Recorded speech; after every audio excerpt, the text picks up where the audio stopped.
জাতীয় রাজনীতিতে নতুন আলোচনায় জন্ম দিয়েছে জামায়াত ও সমমনা ৮ দলের সঙ্গে জাতীয় নাগরিক পার্টি এনসিপির নির্বাচনী জোটে যুক্ত হওয়া। আজ রবিবার উভয় পক্ষ সংবাদ সম্মেলনের মাধ্যমে জোটের বিষয়টি আনুষ্ঠানিকভাবে জানায়। এ সময়ে সামাজিক যোগাযোগ মাধ্যমে নিজের অবস্থান স্পষ্ট করেন সাবেক তথ্য উপদেষ্টা মাহফুজ আলম। ফেসবুক পোস্টে তিনি জানান, নাগরিক কমিটি ও এনসিপির সঙ্গে তার দীর্ঘদিনের সম্পর্ক থাকলেও তিনি জামায়াত এনসিপি জোটের অংশ হচ্ছেন না। ঢাকার কোনো আসনে জোটের প্রার্থী হওয়ার চেয়ে নিজের দীর্ঘদিনের আদর্শিক অবস্থান ধরে রাখাই তার কাছে বেশি গুরুত্বপূর্ণ বলে উল্লেখ করেন তিনি। মাহফুজ আলম বলেন, বাংলাদেশ বর্তমানে এক ধরনের শীতল যুদ্ধের মধ্য দিয়ে যাচ্ছে। এই বাস্তবতায় কোনো পক্ষ না নিয়ে নীতি ও বক্তব্যে অটল থাকাই শ্রেয়।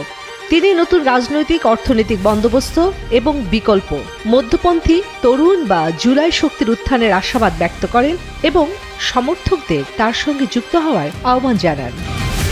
Desk report, news 24।